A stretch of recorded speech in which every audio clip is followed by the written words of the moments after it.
Boa noite. A Comissão Nacional da Verdade está instalada desde maio deste ano para investigar as violações de direitos humanos praticadas por agentes públicos de 1946 a 1988, período que inclui a ditadura militar.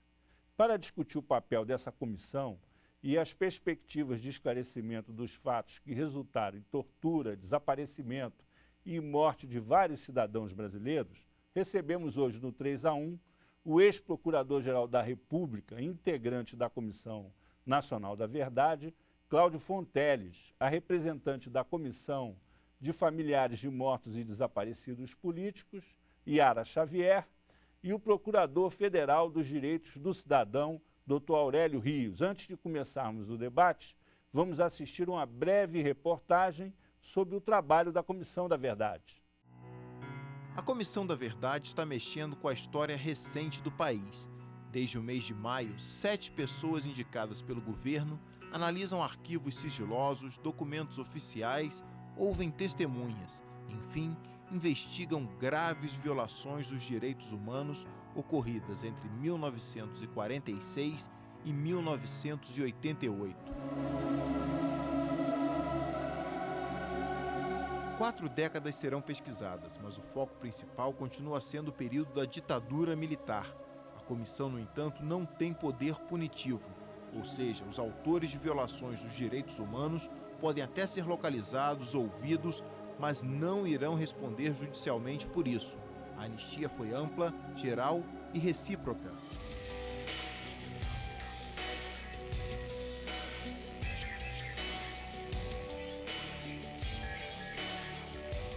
Em setembro, a comissão divulgou o nome de 140 vítimas da ditadura que serão temas de dossiês.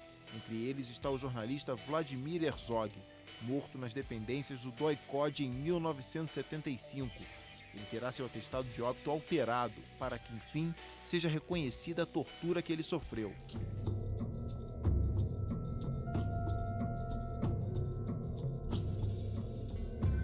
A investigação é polêmica. A comissão divulgou que só analisará violações de direitos humanos praticadas por agentes públicos ou pessoas a serviço do Estado, o que desagradou aos militares, que desejavam envolver também grupos e militantes de esquerda que cometeram atentados. O relatório final ficará pronto em maio de 2014. Até lá, para a esperança de várias famílias que até hoje não sabem o paradeiro de seus entes, muita história irá ser descoberta. Yara Xavier, a Comissão da Verdade é uma conquista dos familiares de desaparecidos políticos e de todos os democratas, de um modo geral. Qual é a sua expectativa em relação aos trabalhos da comissão? Foi uma conquista, né, da sociedade civil. Não era a comissão que nós, familiares, queríamos, né? Nós tentamos, junto à tramitação no Congresso, colocar emendas para que ela caminhasse mais no sentido de responder concretamente, principalmente aos familiares de mortos desaparecidos. E nossa expectativa era sempre de que ela pudesse avançar. Estamos agora já um pouco assim desanimados, né? Estamos entrando no 5º mês e não vemos assim uma atuação mais enfática, mais aberta, um diálogo, por exemplo. Até agora não temos assim um caminho. Como essa comissão vai pretender avançar? Nós tivemos reconhecido já pelo governo brasileiro 375 vítimas de mortos e ou desaparecidos políticos. Não são 140. 140 é uma listagem de São Paulo. Então, nós esperamos ainda da comissão, né, nesse seu 5º mês, que tenha, qual é a proposta que tem de esclarecimento das circunstâncias, autoria dos nossos mortos desaparecidos políticos. Doutor Cláudio Fonteles, o que o senhor tem a falar sobre isso? A comissão está no ritmo adequado?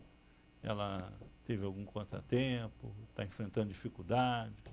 Não, eu entendo o posicionamento da Yara perfeitamente, mas eu discordo frontalmente, né? E qual é, meu caro telespectador, o grande sentido da Comissão Nacional da Verdade?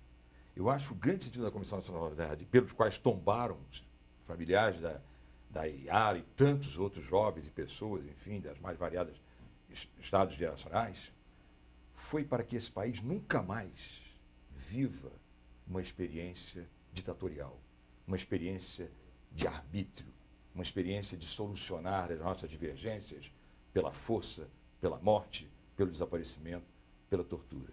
Então, o principal objetivo para mim da Comissão Nacional da Verdade é criar uma grande tessitura nacional do Amazonas ao Rio Grande do Sul que defenda sempre a democracia.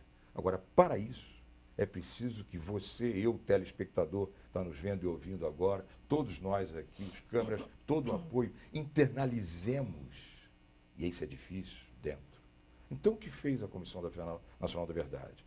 Ela se calou? Ela se escondeu? Não. Nós temos percorrido esse país inteiro. Nós fizemos uma reunião aqui que a Iara participou, com 200 pessoas do Amazonas ao Rio Grande do Sul, salvo Rondônia e Roraima, com entidades da sociedade civil, para justamente fomentar essa missão. Não é ideia, não. É missão, para que todos os convocados internalizemos isso. Eu estive no Pará.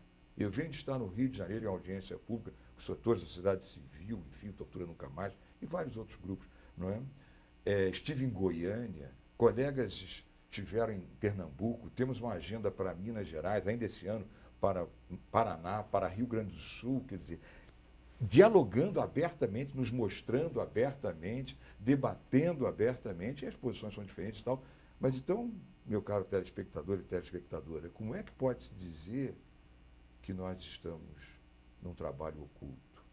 Nós fizemos, meu caro Azevedo, também algo extremamente importante, foi mostrar o quê? Mostrar para a sociedade brasileira que a decisão governamental a dizer que a conduta dos militares que queimaram documentos e mais, queimaram atas que deveriam registrar queimas de documentos, isto foi legal? Nós dissemos que isto foi ilegal e solicitamos resposta diante desse quadro. E não paramos aí. Certamente vamos assumir passos consequentes a essa nossa deliberação para que ela não fique uma coisa puramente teórica. Mas, o que vocês colocaram na matéria aí, a Comissão Nacional da Verdade teve uma parcela profundamente importante em algo que não diz só a respeito à família de Herzog, mas a todas as famílias de desaparecidos políticos, que foi deliberando sobre um pleito de Clarice Herzog e de seu filho, portanto, Vladimir Herzog, nós, fundamentadamente, no trabalho jurídico, provocamos o Poder Judiciário para que fizesse constar na certidão de óbito de Vladimir Herzog que ele morrera sob tortura em dependências de órgãos do Estado. Olha que coisa importantíssima. Não é? Isso teve, inclusive, consequência da linha da verdade.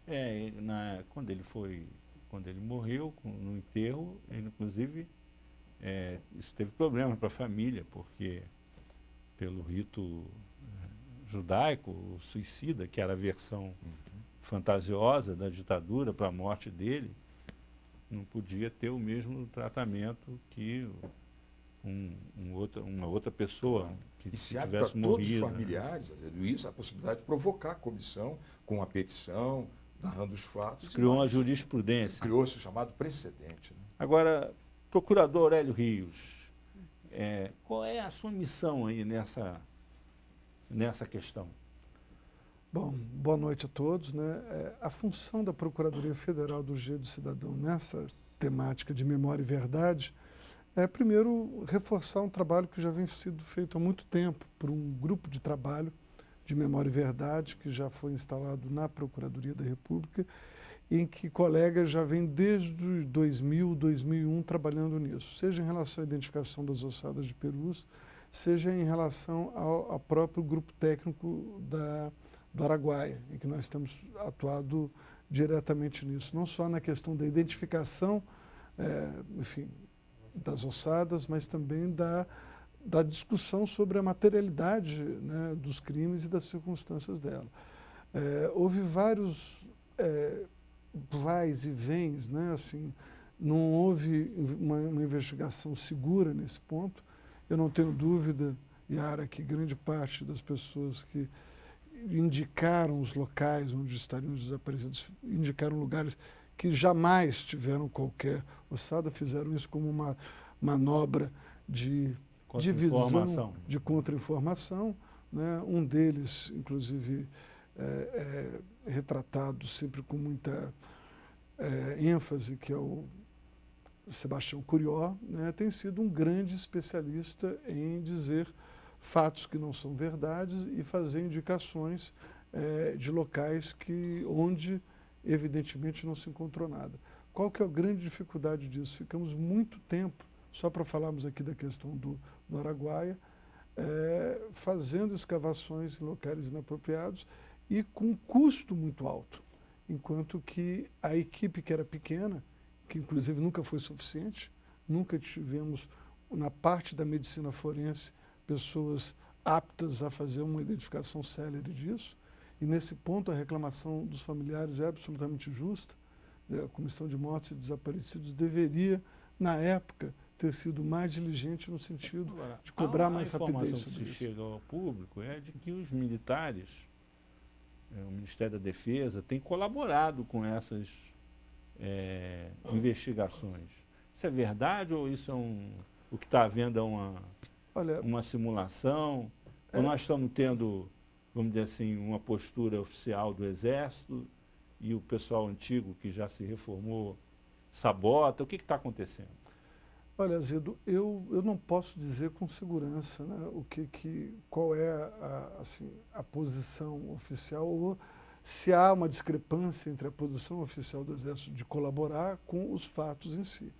O que nós podemos dizer, né, no Ministério Público, depois de acompanhar durante alguns anos esse processo, é que a velocidade desse processo de identificação é muito mais lenta do que se deveria.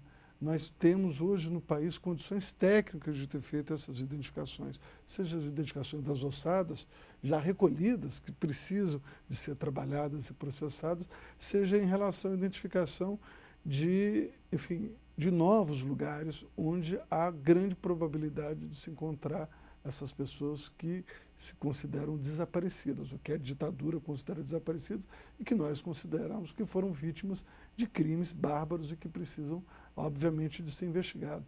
Ao menos para se garantir que as famílias saibam o que aconteceu, quais são as circunstâncias e possam identificar, né, os seus mortos. Quer dizer, isso aí é um direito que não se nega a ninguém. E sobre isso também não se pode arguir a prescrição, porque se trata de pessoas desaparecidas e pelo menos na questão da ocultação do cadáver, ninguém nega que esse crime não pode ser prescrito. Então, eu acho que, sem querer entrar na polêmica de saber se há uma efetiva ou não colaboração dos militares, nós não conseguimos ver isso, por exemplo, na Comissão de Mortos e Desaparecidos e nem em relação ao Grupo de Trabalho do Araguaia. Nós não vimos ainda essa colaboração acontecer de forma efetiva. E isso eu acho que tem sido um dos entraves, né, para que haja essa lentidão na identificação e nas respostas que a sociedade brasileira precisa dar a esses crimes. E nós temos que esclarecer à população de que o governo brasileiro só tomou essa iniciativa após uma decisão aqui no Brasil da juíza Salgado, que condenou e deu um prazo para que se entregasse os restos mortais, e quando o Brasil estava para receber a sentença da Corte Interamericana. Aí se criou o grupo para tentar dar uma resposta e realmente se mobilizou, era então o ministro Jobim, né, uma estrutura de exército que desembarcou na região que mais assusta do que outra coisa, né, para fazer esse trabalho. Foi feito muito gastos, que nós, familiares, questionamos, né, a transparência também, sem um resultado efetivo, né, do que foi, de ter transparência, que é isso que nós sempre cobramos, né? E aí, quando se recolhe ossadas, se embarra, se fica barrado, precisa de uma máquina, precisa disso, não pode fazer o DNA, não extraiu. Quer dizer, nós já temos ossada aí com 2 anos e que não se extrai DNA.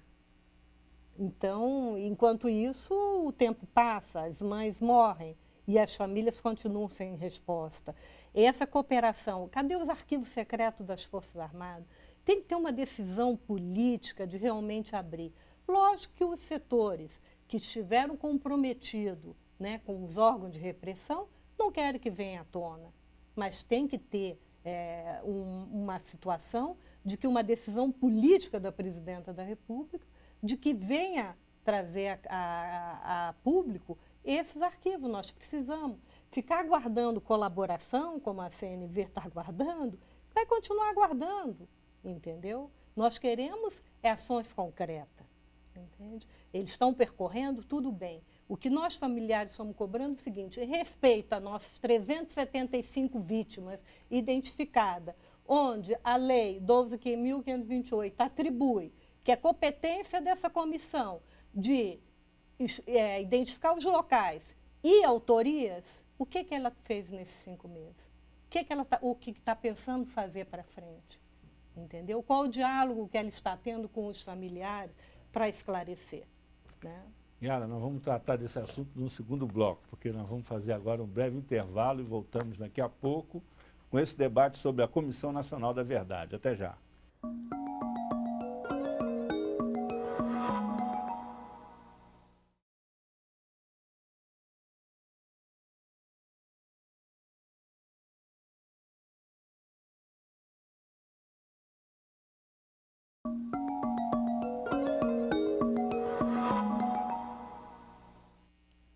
Olá, voltamos com 3-1, que hoje discute a violação aos direitos humanos e o trabalho da Comissão Nacional da Verdade, que investiga a morte e o desaparecimento de brasileiros durante a ditadura militar.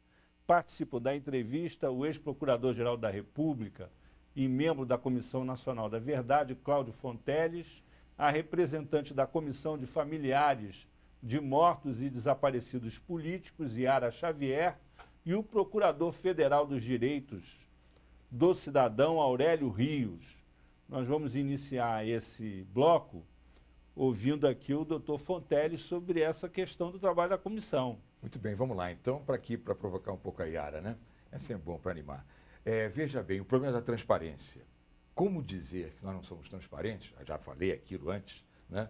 Mas se temos todo um sistema de sites, de blogs, de essas ferramentas todas hoje aí, que os jovens falam, eu sou jurássico, né? Não tem esse negócio todo, mas Twitter, enfim, tudo isso. Redes sociais. Redes sociais, né? Nós temos todo dia a nossa assessoria de imprensa, o Marcelo, né, põe para a consulta de quem quiser, do Brasil e do exterior, tudo aquilo que estamos a fazer. Hoje mesmo ele vai noticiar o que, Yara? Que nós votamos uma resolução pela qual nós entramos dentro daquilo que eu quero lembrar ao telespectador, de que a nossa grande missão é para que nunca mais volte a solução da violência, da tortura, do arbítrio neste país. Então estabelecemos uma resolução que nós interagimos fortemente com as comissões estaduais, com as comissões da sociedade civil de memória, porque essas ficarão para sempre. A nossa termina daqui a pouco, mas o nosso legado é fazer com que essas existam para sempre. Como dizia Charles Chaplin, e o ideal que sempre me acalentou, renascerá em outros corações, para que não morram. Não é? Eu mesmo já mandei material para a Comissão de Pernambuco para solucionar o caso do padre Antônio Henrique, agora de Eduardo Collier, de Fernando Santa Cruz, também estamos providenciando todo esse material. Né? Então, essa grande interação, isso será noticiado hoje, quer dizer, o telespectador pode agora chegar lá, site, Twitter, redes sociais, e dialogar profundamente.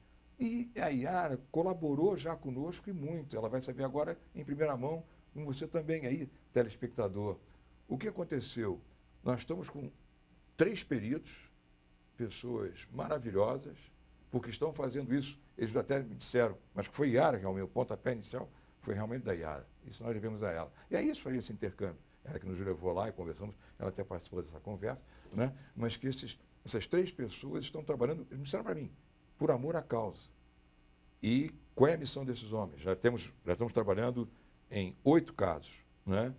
é desmontar aqueles laudos oficiais da ditadura militar a dizer de suicídios, de atropelamentos, enfim. Então nós estamos hoje com 3 peritos que se dedicam fortemente, a desconstruir essas versões. A desconstruir essas versões fundamentadamente. Então eles estão já debruçados sobre 8 casos. Talvez eu não consiga todos, mas nós vamos ter, se Deus quiser, né, e com esse trabalho científico deles, demonstrar mais tarde, claro, agora estamos, né, mas como os laudos, meu caro Azevedo e telespectador, foram forjados para criar determinadas situações, Yara. Então veja, e você realmente tem isso, mas o que eu mostro é isso, é esse diálogo, essa interação, esse trabalho junto, né? Eu diria agora aqui também para aquelas pessoas, né, os militares, por quê? Por que não entregam esses documentos? Não tem documento? Claro que tem. Toda organização tem documentos. Por que não colaboram com a verdade? Porque aquele que só nega documentos não está colaborando com a verdade. Correto? E outro ponto, eu não sei se você seria um outro momento que eu gostaria de meditar, você aí me diga, e aclarar bem para o telespectador que estava na entrada da sua matéria, é dizer do nosso objetivo. Por que a Comissão da Verdade cuida única e exclusivamente de apurar as condutas perpetradas pelos maus agentes militares e policiais civis, militares e federais naquelas suas condutas? Quer que eu aborde agora? Ou... Recentemente, um ex-delegado que participou aí da repressão às organizações de esquerda durante a ditadura, Cláudio Guerra, lá do Espírito Santo, prestou um longo depoimento para 2 jornalistas, Marcelo Neto e Rogério Medeiros, relatando a sua participação no sumiço dos corpos, principalmente dos dirigentes políticos de esquerda que foram sequestrados e mortos na famosa Casa de Petrópolis, e que teriam sido incinerados numa usina de açúcar no norte fluminense. A comissão já ouviu o Cláudio Guerra? A comissão iniciou um trabalho de inquisição com o Cláudio Guerra, ouviu sim, e vamos ouvi-lo de novo. Né? Agora, por que não pode vir a público esse depoimento agora? Porque a lei garante às pessoas que querem depor perante nós a confidencialidade. E ele pediu que, neste momento, pode até liberar, mas neste momento, o que falasse ficasse sob a tarja da confidencialidade. Então, isto é legal. Eu não posso impor a uma pessoa aqui que diga, o senhor agora fale. Não posso. Eu estaria agindo contra a lei. E nós todos temos que justamente cumprir a lei, é a base de um sistema democrático. Né? Mas vamos ter uma outra inquirição de Cláudio Guerra, sim. Azevedo, eu queria terminar só a questão do atestado de óbito, só para a gente encerrar esse ponto, que o doutor Cláudio falou que desde que a família peticione. Pelo que eu li na lei, diferente da Comissão dos Mortos, a Lei 9.140, não precisa haver uma petição para que a Comissão Nacional faça a investigação. Não precisa ter essa petição familiar. Para o registro do atestado de óbito? Não, para o senhor investigar, para que a comissão investigue, não precisa haver a demanda familiar. Não, claro que não. Mas para o atestado de óbito, sim, querida, porque nós precisamos de dados dos familiares. Sim. Como Clarice Herzog fez, ela nos provoca, sim, nos apresenta. Mas eu acho que, em base ao caso Vladimir Herzog, só para deixar registrado, nós temos Milton Soares de Castro, que foi suicidado em abril de 67, em Juiz de Fora. Nós temos, em 69, no Rio, Roberto Cieto. Nós temos no Rio, na base aérea do Galeão, o José Gomes Teixeira. Nós temos a Natália Souza de Mello, em janeiro de 73, em Pernambuco. E temos Manuel Fiel Filho, que se enforcou com as suas meias, em 76, PCB. Temos José Ferreira Almeida, também em 75, no Rio, em São Paulo, desculpa, e Pedro Jerônimo, também em setembro de 75. Foi quando a repressão fez uma leva grande de prisões ao Partido Comunista Brasileiro, e uma forma que eles encontraram foi suicidar as pessoas.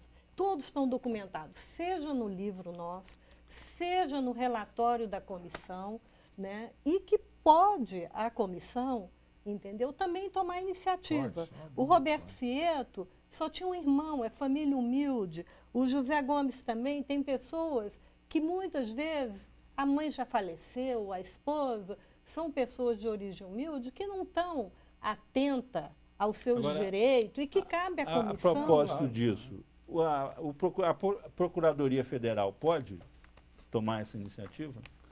Pode, Azedo, e na verdade tem tomado. Inclusive, procuradores da República Por exemplo, foram... com relação a esses casos aí. Eu já chego lá, mas antes eu só quero voltar um pouco na questão do Cláudio Guerra, que foi realmente um depoimento não só importante, mas pelo meio que ele utilizou de um livro, ele revela atrocidades variadas, desde o Rio Centro, uma forma absolutamente não só trágica, mas com requinte de crueldade do que se pretendia fazer lá. Só para lembrar os telespectadores, se o que Cláudio Guerra diz for verdade, o plano deles era ter 3 bombas, uma inclusive no palco, onde apresentava artistas do porte de Milton Nascimento, Chico Buarque e MPB4, que poderiam ter desaparecido naquele momento. 2 outras bombas em pontos diferentes iriam fechar as entradas principais, em que eles calculavam não só quantas pessoas iam ser vitimadas pelas bombas colocadas, como aquelas que morreriam pisoteadas. Faziam um cálculo macabro sobre isso. E a respeito disso, inclusive, a Procuradoria da República do Rio de Janeiro vai instaurar um inquérito civil público para apurar essa circunstância. Não será mais um inquérito policial, mas uma investigação Plano civil diabólico, para né? apurar Porque isso. a esquerda do Rio de Janeiro Exatamente. toda estava lá, né? Exatamente. Era um Era plano, a esse é o nome, um juventude plano toda, diabólico é uma coisa assim, que nem assim, né, no cinema se vê, né, uma coisa como essa. Então, não só foi Agora, tomado o só depoimento a propósito dele... disso, agora há um outro episódio parecido com esse, que foi denunciado já há algum tempo, que é aquele famoso plano de atentado ao gasômetro Sim. do Burnier, do brigadeiro Burnier, que foi, inclusive, denunciado por um oficial da aeronáutica, Sérgio Macaco, Sérgio Macaco, que era o... que se negou a executar. Era um oficial Exato. Isso. de desempenho assim, excepcional em operações de resgate, operações especiais, ele era do Paraçar, né? E se negou a executar o plano e denunciou o plano. Isso também pode ser investigado Sem por dúvida. iniciativa de vocês, porque alguém tem que tomar a iniciativa, como a Yara falou. Não há dúvida, Azedo. E já começa a ser feito, por exemplo, só dos relatos do Cláudio Guerra, nós temos uma equipe trabalhando em Minas Gerais, no Espírito Santo, de onde ele vem, em Campos, no Norte Fluminense, onde ele revela ter havido um centro de extermínio, que seria, né, as usinas de... Era o Capaíba. nosso biquenal, é biquenal, né? Exatamente. Que era onde... Enfim, tudo isso está sendo investigado. Nós estamos não só nesse grupo de trabalho sobre memória e verdade, há vários colegas que são promotores naturais que estão investigando isso, seja através do inquérito civil público, de um procedimento de investigação criminal, onde se tenta apurar exatamente o que aconteceu. O que se sabe, né, é que, nem tudo ou é verdade ou nem tudo é exatamente como aparenta ser dentro do relato dele, mas algumas coisas são verossímeis, ou parecem ser verossímeis, e sobre essas coisas teremos que investigar. Óbvio que o tempo de investigação, Yara, não é o tempo, né, que as pessoas gostariam. Você acha que ele pode estar fazendo contra-informação, como se diz que o Major Curió fez várias vezes? Eu acho que precisamos investigar isso, Azedo. Se for, a gente pode até chegar a esse ponto. Mas algumas coisas que ele diz e que são verossímeis porque bate com o depoimento de outras pessoas que participaram, inclusive de pessoas que sobreviveram a essa situação, especialmente a descrição da Casa da Morte. E a questão mesmo do Rio Centro. Temos um termo de colaboração a ser assinado com a Comissão Nacional da Verdade, nos colocamos à disposição, e a Comissão Nacional da Verdade também, quer dizer, temos mantido um bom diálogo, como também com as famílias. Há colegas que faço questão de citar o nome, especialmente o colega Marlon Weichert e a colega Eugênia Fávero, da Procuradoria da República de São Paulo, que estão engajadas há muito tempo, né, e não só descobrir a verdade, mas em apurar essas circunstâncias. Então tem sido um grande desafio para o Ministério Público Federal apurar isso.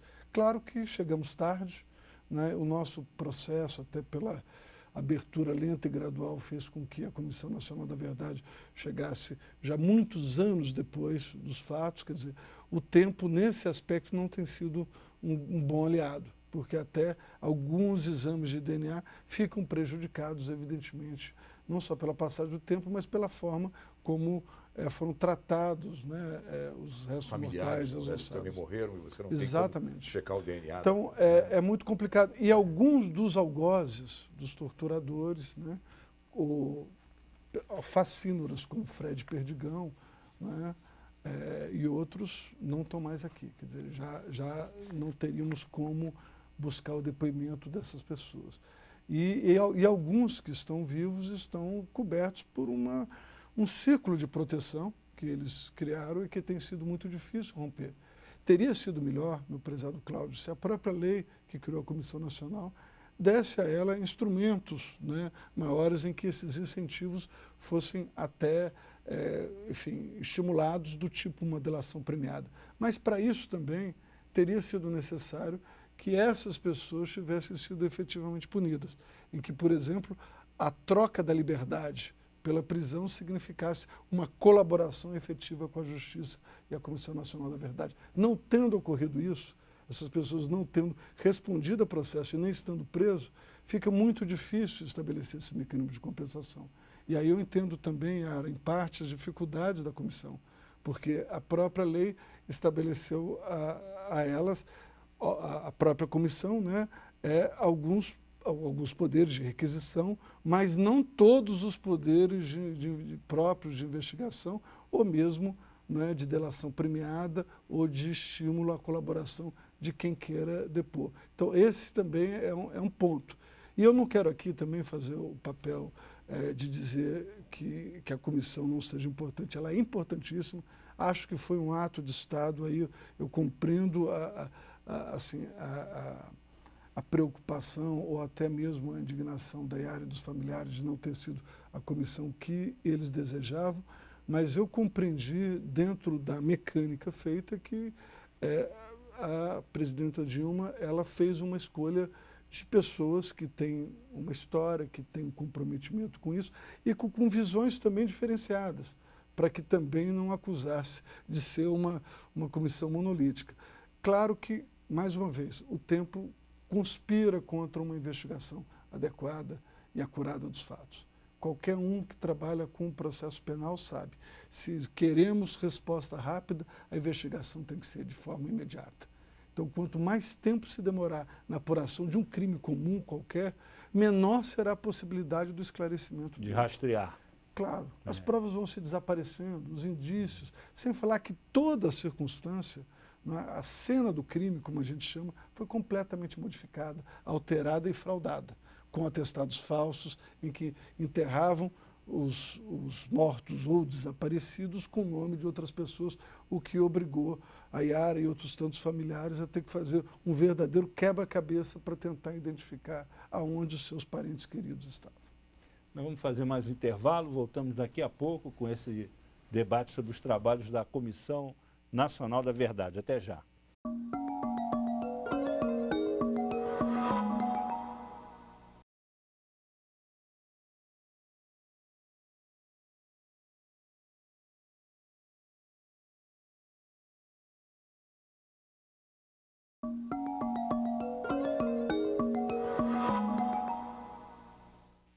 Voltamos com 3-1, que hoje discute a importância do trabalho da Comissão Nacional da Verdade para a memória do nosso país. Participam dessa conversa o ex-procurador-geral da República e integrante desse colegiado, Cláudio Fonteles, a representante da Comissão de Familiares e de Mortos e Desaparecidos Políticos, Iara Xavier, e o Procurador Federal dos Direitos do Cidadão, Aurélio Rios.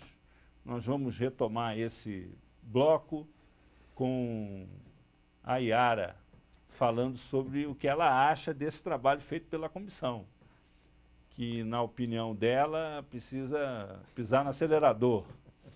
Não, eu estou esperando ver o trabalho da comissão em respeito aos mortos desaparecidos, né? A comissão já fez reuniões, dialogou com comissões estaduais. Eu acho que falta um diálogo, uma forma, de que forma a sociedade civil organizada, seja a comissão de familiares, vai trabalhar junto com a CNV, isso ainda não foi definido. Qual é o trabalho de investigação para apuração das circunstâncias? Quer dizer, até onde a gente já avançou com a Lei 9.140, o que a comissão vai avançar? Então, Yara, deixa eu fazer uma pergunta aqui, ó, olho do olho. Me diga sinceramente, qual é o problema principal? É esse ou é a questão da punição dos torturadores e dos assassinos dessas pessoas? Porque a verdade é a seguinte, quem morreu, morreu. As pessoas não vão ressuscitar. A justiça, em casos como esse, numa situação normal, pune os criminosos. A lei da anistia impede que isso aconteça. Sempre houve divergência dos familiares, das vítimas da ditadura com relação à anistia. A anistia serviu, vamos dizer assim, de premissa básica para o trabalho da comissão.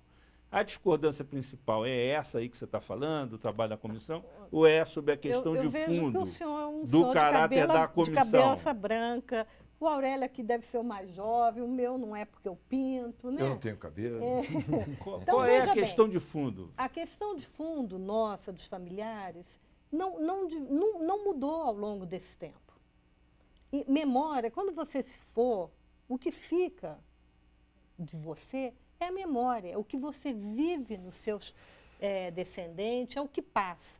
Por isso nós brigamos e reivindicamos que o governo tem uma política de memória sobre esse período. Nós não temos sítios de memória, entendeu? Os locais como os DOI, a Casa de Petrópolis, estamos brigando pelo tombamento. Nós precisamos de memória. Esses que estão aqui nesse livro, que deram sua vida, a maioria tinha menos de 30 anos, entendeu? Vão viver na memória das gerações futuras. Então, nós brigamos para que se tenha, para que se avance nos sítios de memória. Nós brigamos pela verdade. É como eu te digo, a versão é que todos os meus familiares morreram num confronto, né? Eu estou falando para você que de ele tem um tiro de execução na nuca. Isso não é confronto, entendeu? Ele tem um tiro aqui e um tiro na nuca. No jargão policial é execução. Então, nós temos direito à verdade. Eu quero saber como ele morreu. Foi no confronto? Ótimo. Agora, foi ferido e levado e torturado e deixado exaurir por anemia interna até a morte? É um direito que nós, familiares, que vocês da sociedade têm de saber como eles eliminaram esses opositores. E nós temos direito à justiça, que não é essa comissão que vai dar. Entendeu? A comissão não é judicial, ela não vai julgar nem punir ninguém, mas ela pode, é isso que nós estamos cobrando, avançar e chegar e dizer, este laudo aqui é falso, essa circunstância é falsa, essa pessoa morreu e tais e tais e tais pessoas estavam envolvidas nessa morte. E nós brigamos na justiça, o Ministério Público tem tentado. Aí volta a lei da anistia, que o Supremo, mais uma vez, validou e que está prescrito. Então, mesmo que eu prove que o Yuri foi executado dentro do DOI-CODE, lá na Tutóia, sob o comando do USTRA, não pode mais levar ele na barra dos criminosos porque está prescrito. Então, nós queremos justiça, nós queremos derrogar essa lei de anistia, entendeu? Pelo direito internacional, volto a repetir, não existe autoanistia, não é reconhecido. Você não pode praticar os crimes e depois dizer, olha, oi, estou anistiado pelo que eu fiz. Não existe. Então, nós queremos, sim, justiça. E aí, doutor Cláudio? Mas nós estamos exatamente dentro desse processo, né? Veja bem, a gente tem que criar também, né? Nós temos que, a lei nos exige um relatório circunstanciado. Nós temos que provar, não adianta eu chegar aqui e falar para você, para o telespectador, para a Yara, para o Aurélio, para todo mundo, que o fato é assim. Ela mesmo está do meu lado, no fundo, a Yara. Nós estamos aí com esses jovens, né, profissionais da área da perícia para desmontar isso. Ontem eu fiquei com a minha mulher Ângela até meia-noite, fazendo o que? Algo que é muito importante dizer para o telespectador. Que é uma coisa que até eu nem conhecia bem esse órgão, eu tinha até uma visão ruim dele. Arquivo Nacional, o arquivo público. Eu via a ideia de arquivo como algo que tem que ser arquivado e arquivou, morreu. Não. Lá eu estou toda semana, meu dia lá é quarta-feira, a me envolver e a pesquisar documentos, a levantar documentação e levar para casa, pendrives. Ontem fiquei com o Ângelo até meia-noite vendo para montagem e desmontagem de uma realidade com documentação que comprove e desmontagem de uma visão oficial. Agora, isso, Yara, e o telespectador tem que entender, não dá para em 4 meses. Eu não estou num só caso. Ela mesmo citou agora aqui 7, 8. Nós temos muito mais. A OAB agora nos apresenta 7 volumes sobre Juscelino Kubitschek. Entende? Isso aqui, ninguém está ocultando nada, nós estamos trabalhando fortemente. Agora, para quem é advogado, e o Aurélio sabe disso, trabalha numa área de demonstração de fatos, nós vamos ter que fazer isso. Isso há um certo tempo para se fazer, são 4 meses. Nós pensamos em, quando chegarmos ao 6º mês, apresentar, vamos dizer assim, uma espécie de prestação de contas, o que tem que ser feito. Acho isso importante que haja. Né? Mas estamos aí nessa enorme interlocução deles, quer dizer, estamos fortemente envolvidos nessa grande pesquisa documental de par com a prova coleta através de testemunhos. Mas eu queria aproveitar abrir um parênteses aqui para clarear muito bem a nossa definição e para o telespectador e para todos nós do porquê da missão da Comissão da Verdade se volta contra esses dois lados. Existe uma realidade única, que começa com a Lei 9.140, que a Yara bem coloca, em 1995. Essa lei diz o quê, telespectador? Essa lei votada pelo Parlamento e sancionada pelo Presidente da República, meu caro Azedo, diz que o Estado brasileiro violou gravemente direitos da pessoa humana, de brasileiros e brasileiras, matando, torturando, fazendo desaparecer. Por quem? Esse é o importante, o telespectador ter presente. Por seus agentes públicos, por seus servidores públicos, maus militares. Ninguém tem nada contra Exército, Marinha, Aeronáutica, Polícia. São instituições fundamentais dentro de uma democracia. Agora, temos sim contra os maus agentes públicos que denegriram a imagem do Exército, da Marinha, da Aeronáutica e da Polícia. E esses agentes, pela lei, a conduta desses agentes, pela lei, todos nós somos servidores da lei, pela lei é que nós temos que apurar estas condutas. As outras pessoas que, no caso, tombaram, mas aqueles que atirou em alguém, esse já sofreu tortura, inquérito se a minha não é uma garantia de defesa, processo com uma defesa extremamente comprometida, foi punido, cumpriu pena. Asilados. Outros asilaram. Né?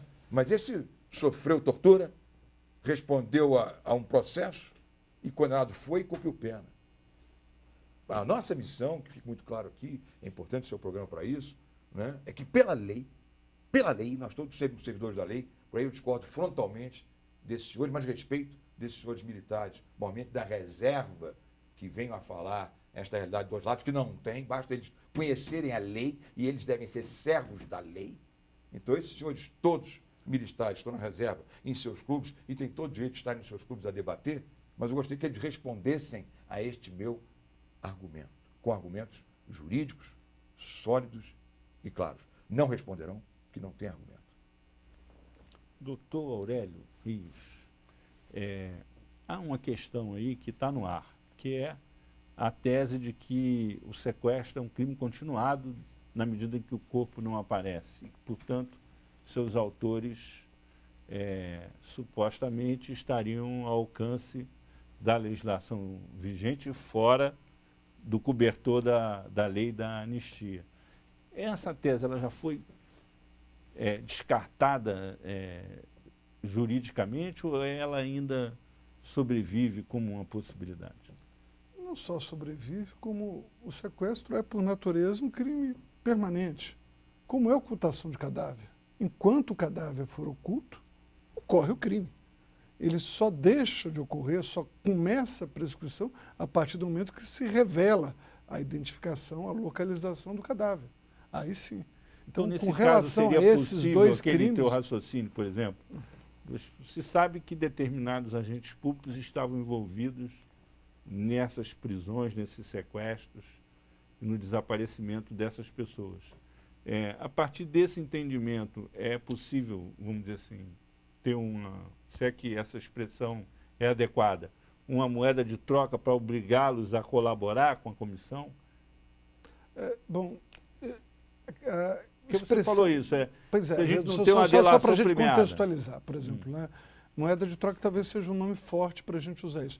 Eu prefiro a gente usar a expressão de medidas de incentivo ou delação premiada. É mais ou menos a mesma coisa, né, que moeda de troca. Claro, mas é só para dizer porque quando se trata de um crime, de ação penal pública incondicionada, quer dizer, o Ministério Público não tem por hábito negociar isso, identifica-se e busca punição. É esse o papel que a sociedade espera do Ministério Público.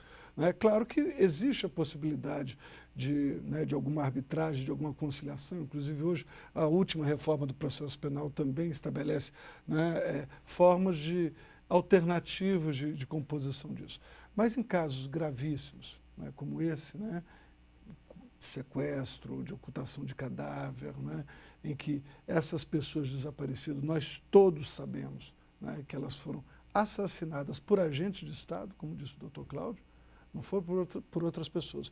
As pessoas que eventualmente tombaram do lado das forças públicas, essas foram enterradas, enfim, as famílias tiveram essa possibilidade. Não estou aqui justificando nenhum dos atos, mas aconteceu. E todas as pessoas que praticaram esse crime foram punidas, algumas barbaramente punidas por penas não previstas na Constituição, como a pena de morte, a execução sumária, como é o caso dos irmãos da Yara e de outros tantos. Então, assim, esse é um ponto importante. Essa é a parte da justiça. Tem um outro aspecto, Azevedo, que eu queria falar, concordando inteiramente com a Yara, que é o espaço da memória. Esses locais onde houve a tortura, onde funcionou os DOI-CODES, onde parte da Polícia Federal, que infelizmente na época também participou efetivamente disso, ou do próprio Exército, em que se transformaram em locais de extermínio de pessoas ou de desaparecimento forçado, eles devem ser preservados. Nós discordamos no Ministério Público inteiramente da ideia de alguns amigos liberais que vamos destruir isso para que não se lembre. É exatamente o contrário. Vamos transformar isso, como foi feito em São Paulo, como está sendo feito no Rio de Janeiro, e tenho a impressão de que a Prefeitura de Petrópolis, juntamente com o movimento Mas aí de vamos direitos para os dois casos para lembrar, para mais que isso emblemáticos seja... aí. O quartel da PE da Barão de Mesquita, no Rio de Janeiro, Isso. e o quartel do Exército, do Segundo Exército, na Rua Tutóia. Por que esses locais que estão na esfera do governo federal, do Ministério da Defesa, não poderiam logo ser desativados como unidades militares e transformados em centros de memória? Bom, no nosso grupo Existe de proposta trabalho de com memória, relação a isso? Já tem isso em relação pelo menos um deles já está havendo um contato entre o Procurador da República, Marlon Weichert, que está à frente disso, junto com a própria Superintendência Regional de São Paulo, para onde um dos prédios foi destinado, para que haja essa redestinação como espaço de memória e verdade. Inclusive, no caso do Rio, lá do quartel, lá da PE, eles cultuam a memória do DOI-CODE, da repressão. Teve um dia desse aí que os soldados saíram para correr cantando músicas alusivas ao extermínio, de pessoas nas dependências do quartel. O que há com relação a isso aí de parte da comissão dos parentes, dos mortos, desaparecidos? Nós já apresentamos várias moções, já fizemos abaixo-assinado, proposta, seja junto aqui à Secretaria de Direitos Humanos, que tem um projeto de direito à memória e à verdade, e também nos estados, mas há uma pressão muito forte contra, a esses espaços. É tímido, diferente da Argentina, você vê em províncias como Córdoba, Mendonça, onde houve centros, se preocupou em fazer. A ESMA, em Buenos Aires, de deixar aquele quartel mecanizado aquela lá, escola da Armada, que era a é. Marinha, que entraram 5.000 e só saíram 150 vivos. E lá você vê em Córdoba, tem em Mendonça, tem vários aspectos. E aqui no Brasil é muito difícil, né? E imagina, se nós não conseguimos muitas vezes nem ser ouvido, ainda mais ganhar. Por exemplo, o senhor sabe que nenhum presidente da República democraticamente eleito recebeu uma comissão de familiares? Nunca. De Collor a presidenta Dilma. Nós apresentamos. Mas a presidenta Dilma, na posse dela, ela se reuniu lá com os colegas de cela. Mas isso é outra coisa. Reuniu festivamente ali. Nós protocolamos pedido. Eu estou aqui dizendo que tome consciência para isso, que nenhum presidente, entendeu, aqui no Brasil, aceitou a receber uma comissão de familiares para ouvir as demandas nossas. Nós já reunimos com o ministro, sim. Ministro da Justiça, a gente reuniu até na época da repressão. Armando Falcão, nós vimos, batimos na porta. Agora, um presidente da República, nem o Lula, que era a nossa grande expectativa, nem a presidenta Dilma. Nós protocolamos sempre oficialmente um pedido, até para discutir a CNV, nós reiteramos um pedido que queríamos ser ouvido e nunca nos ouviu. Yara, infelizmente o nosso tempo acabou. Nós queremos agradecer a participação do Dr. Cláudio Fonteles, membro da Comissão da Verdade, que no momento está coordenando, ex-procurador-geral da República, da representante da Comissão de Familiares de Mortos e Desaparecidos Políticos, Yara Xavier, e do Procurador Federal dos Direitos do Cidadão, Aurélio Rios. Até a próxima sexta-feira, aqui no 3-1. Uma boa noite e agradecemos a audiência. Até lá.